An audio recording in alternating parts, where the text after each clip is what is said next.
Alam mo yung ginagawa mo, hindi yung masasaktan yung anak mong buntis. Sama kayong dalawa! Siguro, hindi po talaga ako mahal.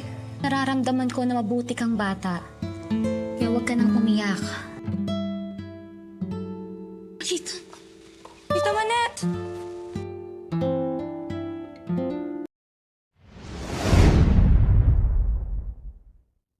Matapos makipagbakbakan ni Mang Kanor sa kasintahan nitong hindi nasisikatan ng araw ay nag-propose siya dito ng kasal. Mabilis naman tinanggap ni Hart ang nais ni Mang Kanor na sila ay maging isa. Kaya sa araw ng kanilang kasal ay hindi mapagsidlan ng saya ang tuluyang pagiging isa ng magkasintahan. Ngunit ang kaibigan ni Hart na si JC ay tila diskumpiyado sa pagkatao ni Kanor dahil na rin sa isa lang itong empleyado sa kumpanya ni Hart na siyang ang may-ari. Subalit buo naman ang tiwala ni Hart kay Kanor na totoong mahal siya nito at walang ibang masamang pakay. Sa venue ng kasal may napansin naman si Hart na babae doon na tila hindi pamilyar sa kanya. Ngunit bigla rin itong nawala na para bang may tinataguan at siyang pagdating naman ni Kanor at inaya si Hart na mag-enjoy lang raw sila sa araw ng kanilang kasal. Matapos ng kasiyahan ng mga bisita alam nyo na siguro ang susunod doon mga lodi. Sumunod noon pinakilala na rin ni Hart sa mga empleyado niya na si Kanor ang bago na nilang CFO. Sa biglaang pagka-promote namang iyon ni Mang Kanor tila diskumpiyado ang ibang empleyado sa kanya. Ngunit sobrang mahal talaga ni Hart ang asawa nito kaya nagawa niya pa itong bigyan ng sasakyan na dating pagmamay-ari naman ng namayapang asawa ni Hart. Sumunod noon muling nagpakita naman ang babae na nakaraan nasa venue ng kasal kaya nilapitan na ito ni Hart. Sambit ng babae kay Hart na kailangan niya raw makausap si Kanor. Ngunit bigla itong nawalan ng malay kaya mabilis rin itong pinasok ni Hart sa bahay nila. Ayon sa tumingin na doktor sa babae na kaya raw ito nawalan ng malay dahil nagdadalang tao daw ito. Bago pa man masabi ng babae ang pakay nito bigla namang dumating si Kanor at sinabing anak niya raw si Elise. Paliwanag pa ni Kanor na kaya nilihim niya raw kay Hart ang tungkol kay Elise sa dahilang binata siyang nakilala nito noong una nilang pagsasama. Package deal kayong dalawa. Dalawa kayong tatanggipin sa buhay ko. Bukas palad namang tinanggap ni Hart sa buhay nito ang mag-ama. Subalit ang hindi niya alam na mayroon siyang matutuklasan na malalim na lihim ng mag-ama na maya-maya lang natin malalaman. Sa puntong iyon sa bahay na rin ni Hart titira si Elise habang ito ay buntis. Kaya naman ang kabutihang pinakita na iyon sa mag-ama ay labis na pinasalamatan ni Mang Kanor. At para makabawi binigyan na rin ni Kanor si Hart ng romansang itik na talaga namang mapapasabi ka na lang ng sana all. Kinabukasan nakipagkita si Hart kay JC para sabihin dito ang nalaman niya sa tinatagong anak raw ni Kanor. Medyo nag-aalala naman si JC para kay Hart sa dahilang baka marami pa raw sikreto si Kanor dahil hindi niya pa ito lubos na kilala. May isang beses na umuwi naman si Kanor na napasobra sa pag-inom, kaya pinagsabihan ito ni Hart na mukhang napapadalas na raw ata ang pag-iinom nito. Nalaman pa niya na nagsusugal na rin ito nang hindi niya alam. Dahil doon nag-umpisa na ngang magtalo ang mag-asawa. Doon na lang ako sa labas matutulog. Sumunod noon nakita naman ni Hart na sinampal ni Kanor si Elise kaya agad siyang pumagitna sa away ng mag-ama. Ngunit bangag na naman pala sa alak si Kanor kaya nagkaganon na naman ang ugali. Ang dahilan kung bakit sinaktan ni Kanor si Elise dahil gusto raw nitong lumabas kasama ang mga kaibigan.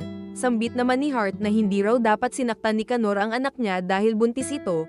At dahil sa wala nang ang patutunguhan ang pagtatalo ng mag-asawa kaya umalis na lang si Kanor. Subalit ang labis na kabutihang pinapakita namang iyon ni Hart para kay Elise ay tila mahuhulog ito sa kanya. Kaya sa hindi inaasahan bigla na lang hinalikan ni Elise si Hart. Ngunit mabilis rin iyong inalis ni Hart dahil alam niya ngang mali ang ginawa nila.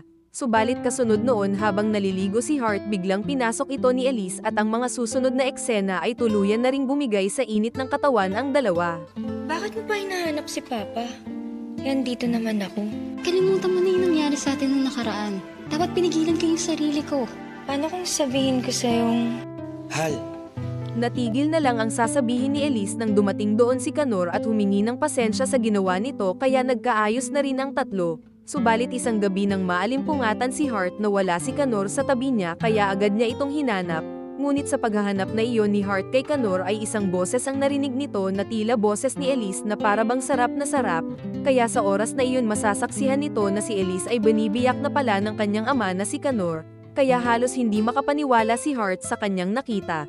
Agad namang sinabi ni Hart kay JC ang tungkol nga sa nasaksihan niya. Subalit napag-alaman ni JC na hindi pala anak ni Kanor si Elise dahil ito ay kanyang kasintahan.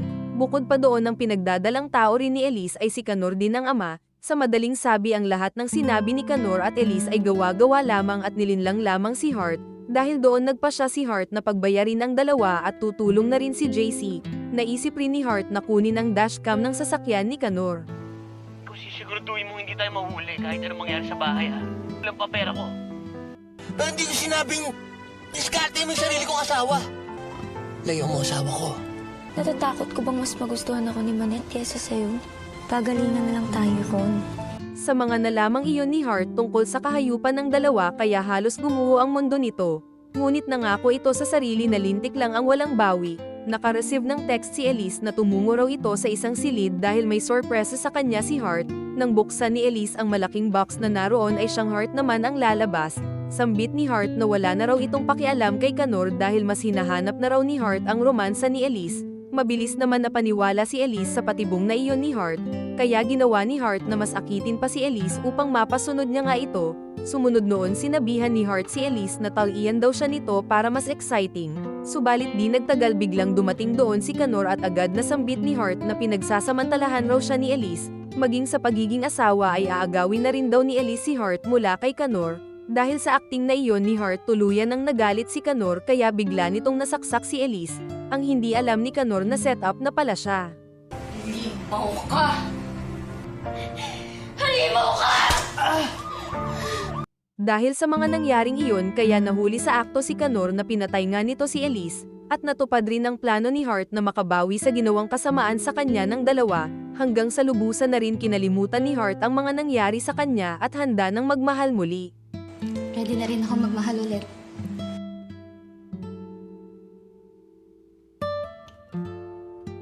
Talaga? Na-change yung oil mo na? Ikaw, na-change yung oil ka na ba? Binitay at pinatay na nila si Among Severino. Ililipat namin kay Madam Felicity ang sisiyo. At para mabuhay siya, kailangan mo lang siyang pakainin ng mga masasamang tao. Wag! Bakit hindi na lang ako? Gusto mo na ay... Wag! Senyorito! Wag!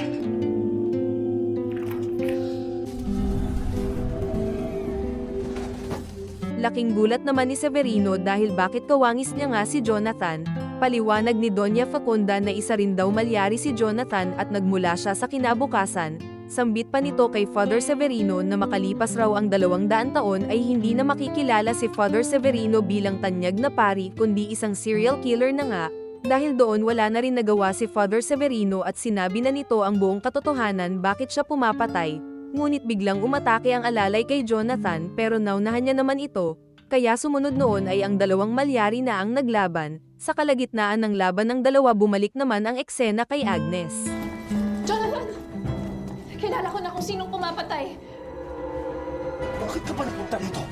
Bakit hindi ka na nanatili sa kinabukasan mo? Ako pinapatay sa mundo mo. Kung may patay man dun, hindi ako! Sino? Nang maramdaman ni Agnes na dumating si Lucas agad itong naglabas ng baril at tinutok niya kay Lucas. Ngunit hindi niya naman magawang kalabitin ang gatilyo kaya naalis ito ni Lucas sa kanya.